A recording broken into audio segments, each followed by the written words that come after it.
Assalamualaikum warahmatullahi wabarakatuh. Halo semuanya, saya Dia Ramadhani Burgentimani dari Fakultas Kesehatan Masyarakat Universitas Sumatera Utara akan menjelaskan terkait kritisasi jurnal dinamika demografi dan kesehatan di Indonesia.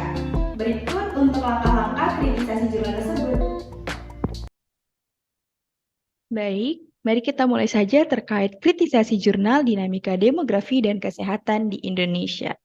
Yang pertama-tama yang kita lakukan adalah mengidentifikasi jurnal, yang dimana jurnal yang di sini yang saya muat terkait dengan judul pengaruh faktor demografi dan non-demografi terhadap fertilitas di Indonesia. Untuk penulis jurnal yaitu ada Syafira Ramadhani Nugraheni dan Lilik Sugiharti. Untuk tahun jurnal sendiri itu yaitu pada tahun 2022 dengan jenis jurnal Kependudukan Indonesia dengan volume dan nomor jurnal yaitu volume 17 nomor 1.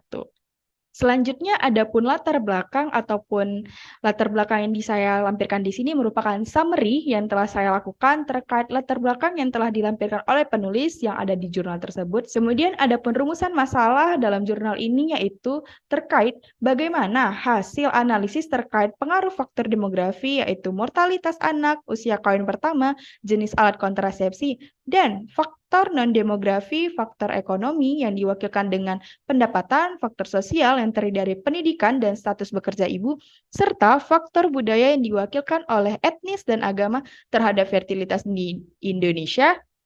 Kemudian untuk tujuan dari penelitian dari jurnal ini yaitu menganalisis pengaruh faktor demografi yang memuat mortalitas anak, usia kawin pertama, jenis alat kontrasepsi, dan faktor non-demografi yang memuat faktor demografi yang diwakilkan dengan pendapatan, faktor sosial yang terdiri dari pendidikan dan status bekerja ibu, serta faktor budaya yang diwakilkan oleh etnis dan agama terhadap fertilitas di Indonesia. Selanjutnya, kita masuk ke bagian metode penelitian dalam jurnal ini.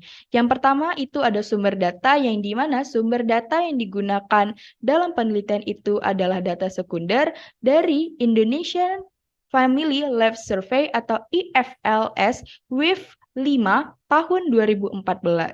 Data cross-sectional IFLS terdiri dari survei longitudinal 13 provinsi yang ada di Indonesia, yaitu Sumatera Utara, Sumatera Barat, Sumatera Selatan, Lampung, DKI Jakarta, Jawa Barat, Jawa Tengah, Daerah Istimewa Yogyakarta, Jawa Timur, Bali, Nusa Tenggara Barat, Kalimantan Selatan, dan Sulawesi Selatan. Kemudian, adapun sampel penelitian dalam jurnal ini adalah sampel yang dihasilkan dari IFLS yang mewakili 83% dari populasi Indonesia yang berisi lebih dari 30.000 orang yang tinggal di 13 provinsi yang telah disebutkan tadi. Kemudian, jenis penelitian dan metode analisis data dalam jurnal ini yaitu dengan menggunakan pendekatan kuantitatif yang dilakukan dengan metode analisis ekonometrika, di mana regresi data cross-section dilakukan dengan pada penelitian ini menggunakan regresi linear berganda yang bertujuan untuk mengetahui pengaruh antara variabel independen terhadap variabel dependen dengan metode ordinary least square atau OLS. Teknik analisis ini digunakan karena variabel dependen berskala rasio.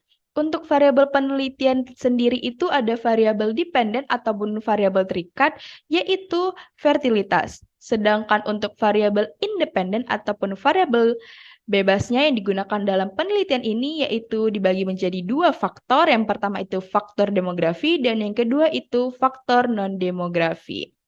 Selanjutnya, dalam jurnal ini juga memuat definisi operasional yang dimana ada pun variabel-variabelnya. Yang pertama itu ada fertilitas, yang kedua pendapatan, yang ketiga pendidikan ibu, yang keempat mortalitas anak, yang kelima status bekerja ibu, yang keenam usia kawin pertama, yang ketujuh jenis alat kontrasepsi, yang kedelapan suku, dan yang kesembilan agama.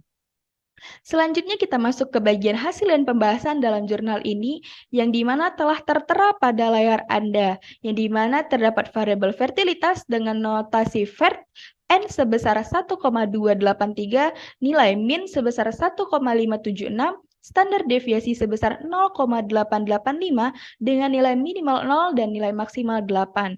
Kemudian variabel pendapatan dengan notasi L Nincom dengan N sebesar 1,283, nilai min sebesar 15,89, standar deviasi sebesar 1,322, nilai minimal sebesar 11,7 dengan nilai maksimal 19,7. Selanjutnya ada variabel pendidikan ibu dengan notasi eduk, N sebesar 1,283, min sebesar 3,375, standar deviasi sebesar 1,904 dengan nilai minimal 0 dan nilai maksimal 7. Selanjutnya ada variabel mortalitas anak, yang dimana dengan notasi mortalitas. N sebesar 1,283, nilai min sebesar 0,0553, nilai standar deviasi sebesar 0,248 dengan nilai minimal 0 dan nilai maksimal 3. Selanjutnya ada variabel status bekerja ibu, yang dimana dengan dinotasikan status bekerja ibu dengan nilai N sebesar 1,283, kemudian nilai min sebesar 0,860, standar deviasi sebesar 0,347, nilai min sebesar 0 dan nilai maks sebesar 1. Selanjutnya ada variabel usia kawin pertama atau dinotasikan dengan UKP. Nilai N-nya sebesar 1,283, nilai min sebesar 23,81, standar deviasi sebesar 5,312 dengan nilai minimal 15 dan nilai maksimal 49. Selanjutnya ada variabel jenis alat kontrasepsi dengan notasi jenis kontrasepsi N sebesar 1,283, nilai min sebesar 2,419, nilai standar deviasi sebesar 2,764, nilai minimal sebesar 0, dan nilai maksimal 12. Selanjutnya ada variabel suku dengan notasi suku, N-nya sebesar 1,283, nilai min sebesar 4,140, nilai standar deviasi sebesar 5,774, nilai minimal sebesar 0, dan nilai maksimal sebesar 25. Kemudian ada variabel yang terakhir yaitu variabel agama dengan notasi agama, N sebesar 1,283, min sebesar 0,324, standar deviasinya sebesar 0,883, nilai minnya sebesar 0, dan nilai maksimalnya sebesar 4. Kemudian, deskriptif statistik digunakan untuk mengetahui sebaran data fertilitas di Indonesia dan beberapa faktor yang mempengaruhi fertilitas pada tahun 2014. Kemudian, variabel-variabel yang digunakan dalam penelitian ini, yaitu pendapatan, pendidikan ibu, mortalitas, status bekerja ibu, usia kawin pertama, jenis alat kontrasepsi, suku, dan agama. Selanjutnya kita masuk ke bagian hasil penelitian yang dimana berdasarkan hasil yang tertera pada layar Anda bahwasanya hasil uji skewness normality pada estimasi regresi OLS pada tabel tertera menunjukkan bahwa probabilitas lebih besar daripada chi-kuadrat sebesar 0,000. Hal ini menunjukkan bahwa p-value kurang dari alpha 1%, 5%, bahkan 10%. Nah, berarti nilai residual tidak berdistribusi normal. Data tidak berdistribusi normal dapat disebabkan karena adanya nilai outlier atau nilai ekstrim pada data cross-section. Kemudian uji White dilakukan dalam penelitian ini untuk menguji heterokedasitas. Nah, hasil uji White pada estimasi regresi OLS pada tabel menunjukkan bahwasanya probabilitas lebih besar daripada chi-kuadrat sebesar 0,7914, yang dimana hal ini lebih besar dari alpha 1%, 5%, atau 10%. Maka tidak terindikasi heterokedasitas. Selanjutnya kita masuk ke bagian hasil penelitian juga yang dimana ini merupakan uji multikoliniaritas. Pada penelitian ini menggunakan variance inflation factor atau VIF, yang dimana berdasarkan tabel yang tertera bahwasanya nilai VIF dari suku Bali dan agama Hindu lebih besar dari 10.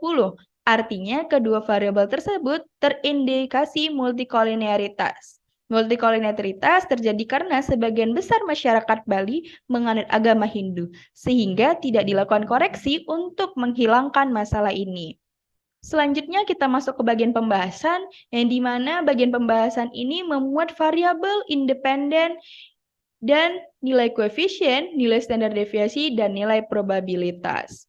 Selanjutnya kita masuk ke bagian kritisasi jurnal, di mana jika berdasarkan sistematika penulisan jurnal. Yang pertama itu ada judul, yang dimana bagian judul sudah tepat karena ada kata pengaruh dan terdapat kata pasangannya itu kata terhadap, serta jumlah judul sebanyak 9 kata dan pada jurnal tersebut sudah mencerminkan isi dari jurnal yang ada.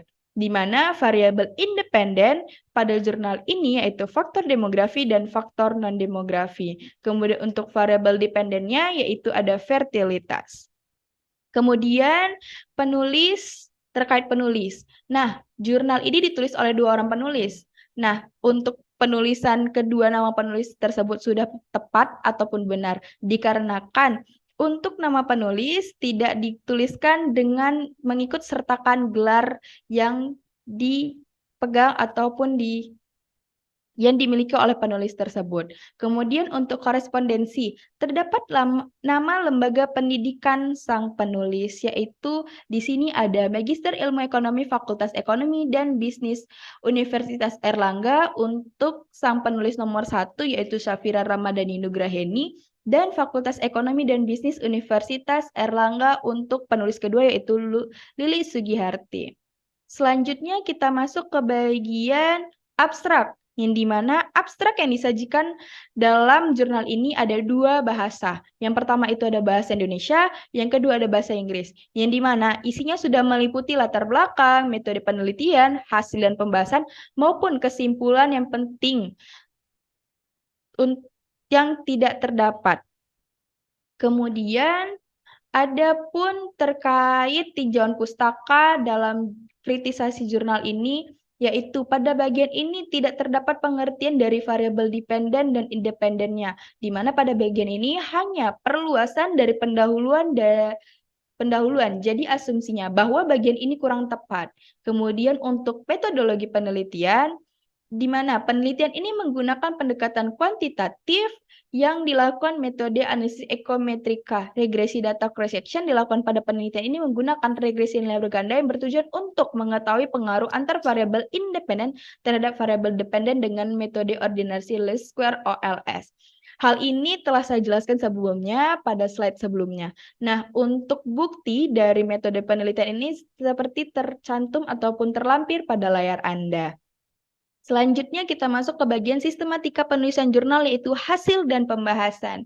Yang dimana hasil dalam jurnal ini dipaparkan dalam bentuk verbal dan tabel, serta penjelasan yang mudah dipahami karena menggunakan kalimat yang umum. Pada hasil penelitian ini juga penulis memaparkan terkait hasil hubungan tiap variabel independen ke variabel dependen dengan menggunakan nilai koefisien, standar deviasi, dan probabilitas yang diperoleh. Berikut untuk penjelasan ataupun bukti dari hasil penelitian yang dilampirkan oleh penulis di dalam jurnal ini seperti yang saya sampaikan sebelumnya, bahwasanya ada variabel independennya, ada nilai koefisiennya, ada nilai standar deviasinya, dan nilai probabilitasnya.